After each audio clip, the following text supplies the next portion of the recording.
Seema's best किचनमध्ये आज मी बनवते मकर संक्रांत स्पेशल भोगीची भाजी। तर मकर संक्रांतच्या आदल्या दिवशी जी येते भोगी हा सण येत असतो, त्या दिवशी ही मिक्स भाजीची भाजी बनवली जाते। तर प्रत्येक गावामध्ये भागानुसार भाजी बनवली जाते, तर मी माझ्या भागानुसार आज ही भोगीची रेसिपी तुमच्यासोबत शेअर करते। तर इथे मी घेतलेले आहेत मिक्स भाज्या, पालक, चाकवत आणि इथे आहे हा चंदन बटवा। तर चंदन बटवाला कोणी चिलची भाजीही बोलतात। तर ह्या स्वच्छ भाज्या धुवून घेतलेल्या आहेत आणि इकडे मी घेतलेले आहेत शेंगभाज्या। तर इथे मी घेवडा, हरभरा, भिजवलेले शेंगदाणे, मोडालेली मटकी, पावटा आणि वाटाणा, तर एवढे हे शेंगभाज्या घेतलेले आहेत। आणि इकडे हे वाटण घेतलेलं आहे। तर वाटणमध्ये सुकं खोबरं, जिरे, अद्रक, लसूण, कढीपत्ता, हिरव्या मिरच्या, पांढरे तीळ एवढं हे वाटण आपल्याला बनवायचं आहे। तर इथे आता मी घेतलेल्या आहेत फळभाज्या। तर भोपळा, दुधी भोपळा, बटाटा, वांग, गाजर आणि फ्लावर। अजून जर तुमच्याकडे काही भाज्या असतील तर ते तुम्ही ॲड करू शकता। तर माझ्याकडे एवढ्याच आहेत भाज्या। तर आता इथे कांदा आणि टोमॅटो। तर इथे मी सुकी आणि पातळ भाजी बनवणार आहे, तर त्यासाठी हे सर्व साहित्य घेतलेलं आहे। तर आता आपण पहिल्यांदा पालकची भाजी आणि चाकवत आणि चंदन बटवा चिरून घेऊया। तर आपल्याला ह्या भाज्या पहिल्यांदा शिजवून घ्यायच्या आहेत। तर तिन्ही एकत्र मी भाज्या चिरून घेतलेल्या आहेत। तर आता आपण कुकरच्या भांड्यामध्ये डबा जो असतो त्यामध्ये आता ह्या भाज्या घातलेल्या आहेत। पाणी घालूया आणि आता ही भाजी आता शिजवून घेऊया। तर मी इथे आता यातील थोड्या भाज्या मी काढून घेतलेल्या आहेत, कारण की आपल्याला सुकी भाजी पण बनवायची आहे आणि रबरबीत पातळ भाजीही बनवायची आहे। त्यामुळे पातळ भाजीसाठी मी थोड्या प्रमाणामध्ये भाज्या काढून घेत आहे आणि बाकीच्या ज्या जास्त राहिलेल्या आहे त्या मी सुक्या भाजीसाठी वापरणार आहे। तर अशा प्रकारे मी सर्व काढून घेतलेलं आहे। आता आपण वाटणची तयारी करून घेऊया। तर इथे मी पहिल्यांदा सुकं खोबरं, जिरे, पांढरे तीळ हे भाजून घेणार आहे। कोरडे जिन्नस आहे ते पहिल्यांदा आपण भाजून घेऊया। तर ही पारंपरिक रेसिपी आहे, पारंपरिक पद्धतीनेच हे मी आता वाटण बनवणार आहे। तर आता हे सर्व भाजून घेतलेलं आहे। जिरे, तीळ आणि सुकं खोबरं, अद्रक, लसूण आणि हिरव्या मिरच्या हे सर्व वाटण आता करून घेऊया। तर इथे आपलं वाटण तयार झालेलं आहे सुकी आणि पातळ भाजीसाठी।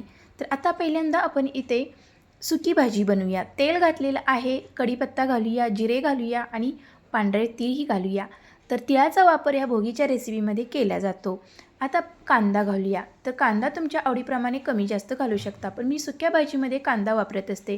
तर इथे बोरे असतात ती विसरले होते दाखवायला, तर बोरांचाही वापर मी इथे भाजीमध्ये करणार आहे। कांदा भाजल्यानंतर इथे आपण आता टोमॅटो भाजून घेऊया। तर कांदा टोमॅटो छान परतून म्हणजे भाजून झाल्यानंतर इथे आपण आता घरचा ही लाल तिखट आहे ते घालूया, गरम मसाला, थोडीशी हळद आणि जे वाटण केलेलं होतं ते निम्म वाटण मी इथे घालत आहे सुक्या भाजीसाठी आणि राहिलेलं आहे ते पातळ भाजीसाठी वापरूया। आता आपण सर्व जिन्नस चांगले परतून घेऊया तेल सुटेपर्यंत। मसाला चांगला परतलं की यामध्ये आता आपण ज्या भाज्या ठेवलेल्या होत्या आपण निम्म्या काढून त्या आता इथे शेंगभाज्या, फळभाज्या घालूया। फक्त पालेभाज्या इथे आपल्याला घालायच्या नाही, त्याची आपण रबरबीत भाजी बनवणार आहोत। अर्धा एक मिनिट आपल्याला भाज्या चांगल्या परतून घ्यायच्या आहेत आणि चवीपुरतं मीठ घालायचं आहे आणि आता मिक्स करून घेऊया। तर आपल्याला मस्त अशी चमचमीत भाजी बनवायची आहे, त्यामुळे इथे आपल्याला शिजण्यापुरतंच पाणी घालायचं आहे, जास्त पाणी घालायचं नाही, कारण की सुकी भाजी बनवायची आहे। पाणी घालून झालेलं आहे, आता वरती झाकण ठेवूया। तर भाजी आपली मस्त शिजलेली आहे आणि पाणीही सुटलेलं आहे। तर आपल्याला अशा पद्धतीनेच ही भाजी ठेवायची आहे, थोडीशी अशी लपथपी। आता वरतून बारीक चिरलेली कोथिंबीर घालूया। तर तयार आहे आपली भोगी स्पेशल सुकी भाजी। तर सुकी भाजी तर आपली इथे तयार झालेली आहे। आता आपण फक्त इथे राहिलेली आहे रबरबीत पातळ भाजी। वरतून मी पांढरे तीळही घातलेली आहेत। तर आता ही भाजी बाजूला साईडला ठेवून देऊया। तर आता इथे आपली पालेभाज्याही छान शिजलेल्या आहेत। तर या पालेभाज्यामध्येच मी आता थोडंसं बाजरीचं पीठ आणि शेंगदाण्याचं कूट घालत आहे। तर यामुळे आपली भाजी मिळून आणि दाटसर चांगली होईल आणि चविष्टही होणार आहे। आता आपण ही भाजी स्मॅशरने स्मॅश करून घेऊया। तर अशा पद्धतीने स्मॅश केली की भाजी छान अशी बारीक होते आणि चवीला पण छान लागते। तर इथे आपली भाजी स्मॅश करून झालेली आहे। आता आपण पातळ भाजी बनवायला सुरुवात करूया। पातेल्यामध्ये मी तेल घातलेलं आहे, जिरे घालूया। जिरे छान तडतडले की आता हे वाटण आपलं जे राहिलेलं होतं निम्म ते आता इथे वाटण घालूया। तर इथे मी कांदा टोमॅटोचा वापर केलेला नाही, कारण की या भाजीमध्ये आपल्याला कांदा टोमॅटो घालायचा नाही, सुक्या भाजीमध्ये आपण वापरलेला आहे। तर हे वाटण चांगलं तेल सुटेपर्यंत चांगलं भाजून घ्यायचं आहे। वाटण छान भाजल्यानंतर इथे आपण लाल तिखट घालूया। अगदी थोडंसं घालायचं आहे. गरम मसाला थोडासा घालूया, कारण की लाल तिखट थोडंसं घालण्याचं कारण म्हणजे आपण हिरवी मिरचीचाही वापर केलेला आहे. आपण ज्या थोड्या थोड्या भाज्या काढून घेतलेल्या होत्या त्या इथे मी घातलेल्या आहे. आता ह्या भाज्या आपण चांगल्या वाटणासोबत परतून घेऊया. भाज्या छान परतून घेतले की यामध्ये जी आपण शिजवून घेतलेली भाजी होती स्मॅश केलेली ती घालूया आता. आणि गरजेपुरतं आपल्याला पाणी घालायचं आहे. तुम्हाला जेवढी कन्सिस्टन्सी हवी आहे तेवढं तुम्ही इथे पाणी घालू शकता. तर अशा पद्धतीने इथे आपली भाजी मस्त तयार झालेली आहे. आता शिजवायची बाकी राहिलेली आहे. तर पाणी घातलेलं आहे आणि आता चवीपुरती मीठ घालूया. तर मस्त अशी हिरवीगार आपली भाजी तयार होणार आहे. आता आपण ही भाजी शिजायला ठेवूया. भाजीला उकळी आल्यानंतर गॅसची फ्लेम आपल्याला स्लो ठेवायची आहे. तर अशा पद्धतीने इथे उकळी आलेली आहे. गॅसची फ्लेम स्लो ठेवलेली आहे आणि 3 ते 4 मिनिटे ही भाजी चांगली रट शिजलेली आहे. मस्त अशी दाटसर झालेली आहे. तर कारण की यामध्ये जे भाज्या आपण टाकलेल्या होत्या त्या शिजायला थोडासा वेळ लागतो, म्हणून आपल्याला ही भाजी थोडा वेळ शिजवायची आहे. बारीक चिरलेली कोथिंबीर घातलेली आहे. तर तयार आहे आपली मस्त गरगट्टा भाजी म्हणजे खेंदाट भाजी. तर आता आपण बाजरीची भाकरी बनवणार आहोत. तर भोगीच्या दिवशी बाजरीची भाकरी बनवतात तीळ लावून. आता इथे पाणी घेतलेलं आहे. पाण्यामध्ये मीठ घालूया. आता पाण्यामध्ये हे मीठ विरघळून घेऊया. आणि आता बाजरीचं पीठ आपल्याला घ्यायचं आहे आणि पांढरे तीळ. तर पांढरे तीळ लावून बाजरीची भाकरी थापायची आहे. तर जेवढी आपल्याला भाकरी बनवायची आहे तेवढं आपण आता हे पीठ मळून घेणार आहोत. तर थोडं थोडं पाणी घालून आपल्याला हे पीठ मळून घ्यायचं आहे.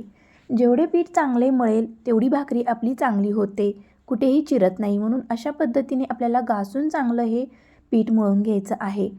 तर बाजरीची भाकरी एकदम पातळ असते तीळ लावलेली, त्यामुळे आपल्याला इथे पातळ भाकरी बनवायची आहे. तर तीळ लावून भाकरी बनवली जाते भोगीच्या दिवशी. मिक्स भाजी आणि तीळ लावलेली भाकरी खूप छान खमंग आणि टेस्टी लागते. मिक्स भाज्याबरोबर ही तीळ लावून भाकरी.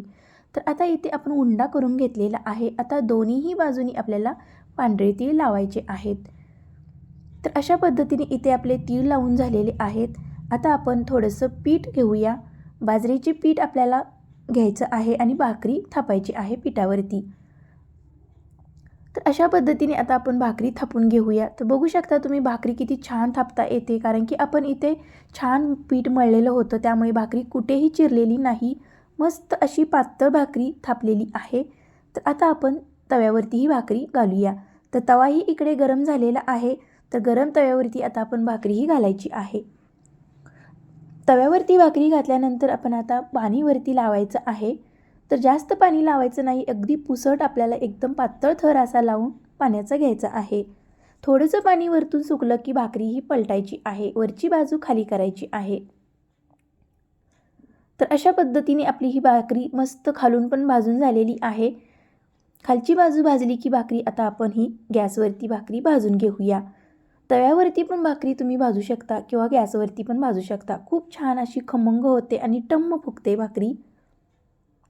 तीळ लावल्यामुळे भाकरी खूप स्वादिष्ट लागते, म्हणून तिळाची भाकरी बनवली जाते. तर अशा पद्धतीने आपल्याला पूर्ण भाकरी आपल्याला अशी भाजून घ्यायची आहे, एकदम खरपूस अशी. जास्त करपवू द्यायची नाही, नाहीतर कडवट लागते. तर इथे आपली भाकरी मस्त भाजत आलेली आहे. मागची बाजू पण छान भाजलेली आहे आणि वरची बाजूही छान भाजलेली आहे. तर इथे अशा पद्धतीने सर्व भाकरी आता मी तयार करून घेते थापून आणि भाजून. तर इथे आपली भाकरी मस्त तयार झालेली आहे. तर मस्त असे तीळ पण छान पसरवलेले आहेत मी प्रत्येक भाकरीवरती.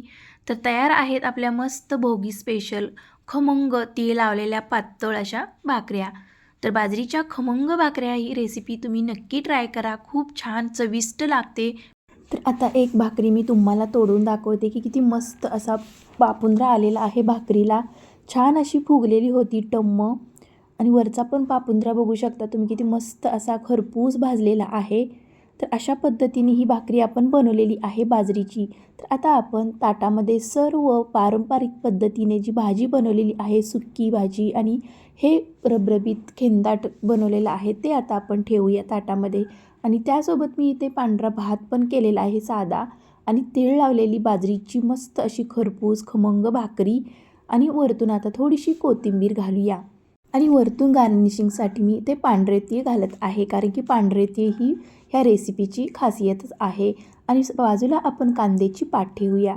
तर अशा पद्धतीने इथे मी पारंपरिक पद्धतीने मस्त अशी ही भोगीची चमचमीत सुक्की भाजी आणि रबरबीत पातळ भाजी, पांढरा भात, कांद्याची पात आणि तीळ लावलेली खमंग खरपूस बाजरीची भाकरी. तर ही रेसिपी कशी वाटली, आवडली असेल तर चॅनेलला माझ्या लाईक, शेअर, सबस्क्राईब करायला विसरू नका. थँक्यू.